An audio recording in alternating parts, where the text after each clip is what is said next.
The biggest one that we're known for is the period pain simulator. Do you want to stop? Okay. I don't think I can handle more than that. I'm so glad you tried it. I'm so glad I tried it too. Thank you. See, somebody who doesn't menstruate gets like applause for it, whereas people who do menstruate just have to put up with it.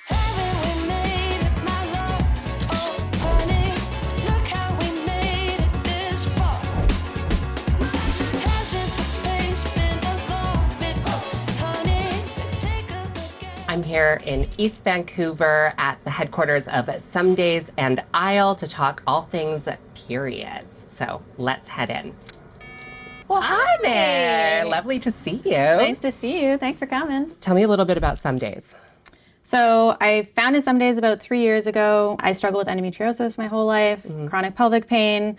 And so we launched Some Days in the pandemic as a way to support people with pelvic pain. So we do topical period pain relief. We do like custom heat pads. Essentially, we're like looking to help people find new ways to relieve pain and also to validate them in their experience. But the biggest thing that we're doing at Some Days, and the reason that we talk about it, even though endometriosis is not just a menstrual health disorder at all, is that we really want people to understand that extreme pain is not normal. Right. People with endometriosis are often misdiagnosed as having dysmenorrhea, which is like extreme period pain. And that's like such a minimization of what that disease actually does to you, because it can like completely destroy your organs. It fuses things together. Like I lost my appendix to endometriosis. I've had 2 surgeries. Wow. Like it's so much bigger than that. And the fact that we misdiagnose it as something like as period pain says a lot about how we view women's health. Please take me on a tour. This is our packing table. So this is where an order would come in, and then somebody would pick all the pieces that somebody ordered, put it together, and then send it out the door. Okay. And then over here, which you can't really see, is our quality control. So that's where somebody hand inspects all of our pads. So basically they're multiple layers. Okay.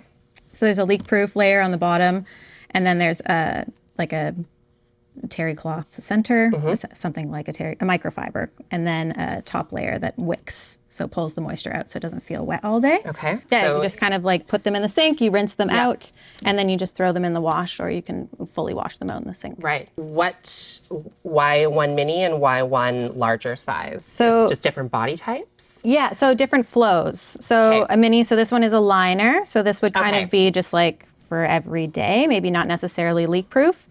Or fully. And then this one would be for like a heavy flow or sleeping at night. So there's more coverage. And then they just clip on around your underwear like this. We take everyday products and we infuse them with pain relieving ingredients. Yeah. When you have chronic pain, you actually need to integrate like positive experiences, validation, alternative methods of relief in order to actually truly find relief.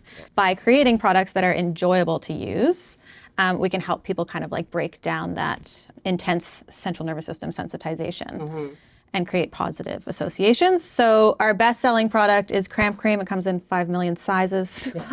And so Cramp Cream is a topical period pain relief cream. So I don't know if you want to smell it. It smells amazing. You just put it on when you have cramps.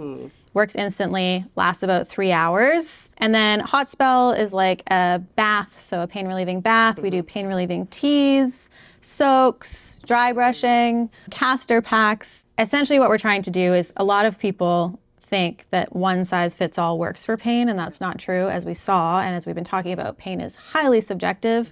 And so we're trying to meet people where they're at. If you like baths, here's a pain relieving version of that. You like creams and lotions, here's a version of that. You like to drink tea, here's a way to do that and also relieve pain. And so kind of creating this like holistic ecosystem of ways that we can find relief and support when we need it. So where are we right now? So we're in our embroidery studio. So at Some Days we make these pelvis-shaped heat pads, which I think speaks really to the fact that men design a lot of the things that we use, because most of the heat pads that you find are like really big rectangles, or like even a water bottle is a rectangle, and they don't fit where we need to put them. So you see like a lot of people trying to like jam hot water bottles down their pants. So we make flaxseed weighted heat pads, and they're shaped to fit over your pelvis. This is the shape. So essentially it fits right over your pelvis. Oh, it's fleece lined too. Yeah, so that helps hold the heat in for longer. We fill them with Canadian grown flax seeds. So this is one of our most popular ones. So it's no uterus, no opinion. Yeah. Because people can put whatever they want. So they're fully customizable, but we also like have some options if people want to choose a specific one. And then they're embroidered to order. So people can place an order and then the next day it's embroidered and sent to them. So the turnaround's like less than 24 hours. What is Some Days doing to help destigmatize endometriosis? The biggest one that we're known for is the period pain simulator. So showing people what it feels like to have extreme pain and then ask them questions like, are you going to work? You know, are you able to like continue doing all these things that our doctors or peers or, you know, colleagues tell us that we have to keep doing? Really helped open the conversation, particularly between like cis men. And it kind of like provides this lightness because there's like a little bit of funny, there's a little bit of tangible experience. And so we use that as like a period pain is not normal campaign. And then people are like, what do you mean period pain is not normal? Which seems to be our like most controversial take, believe it or not. And so that kind of opens this conversation to like, well, there are many different conditions. Endometriosis is one of them, PCOS, adenomyosis. Like there are so many different things that could be causing period pain. And we don't just want you to think that it's, or anybody to think that it's part of life, that they have to accept it. I don't menstruate. I don't have a uterus. And it's something that I'm definitely curious and terrified about.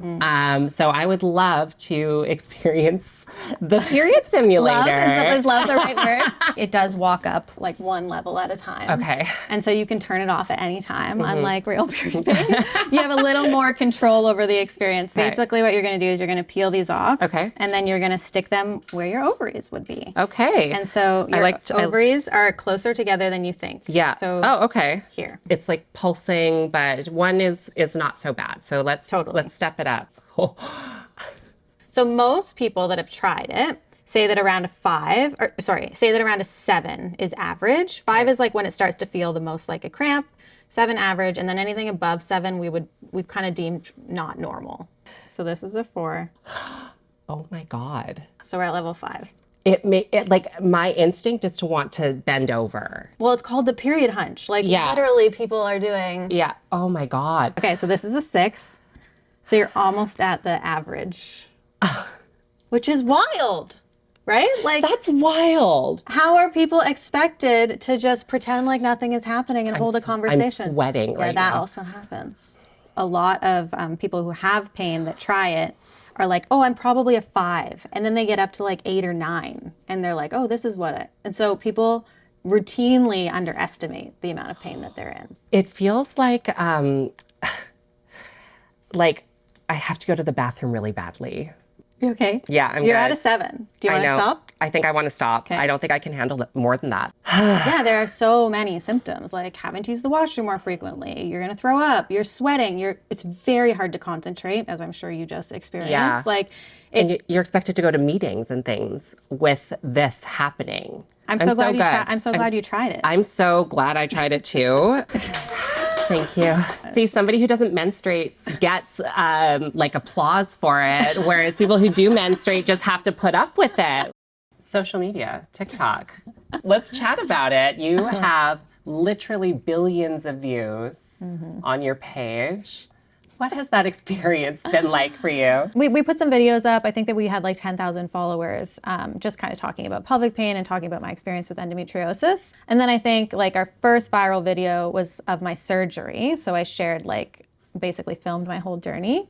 But what really took off was we launched the period pain simulator at the Calgary Stampede, and there is like nothing more enjoyable than watching cowboys suffer. And so it just went bananas. And that was like kind of the beginning of like how Some Days got its start. As a queer person yourself, how has owning Some Days and now Isle, how has it affected your queerness? I often enter spaces where there are no other queer people. They're often like very buttoned up business people. I don't dress like them. I don't act like them. I don't have the same pop culture references as them.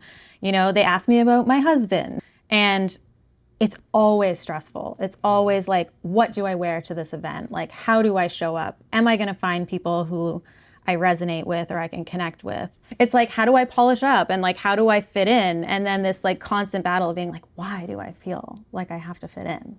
Like, why do I feel like I have to appease these people? And like, why does it matter?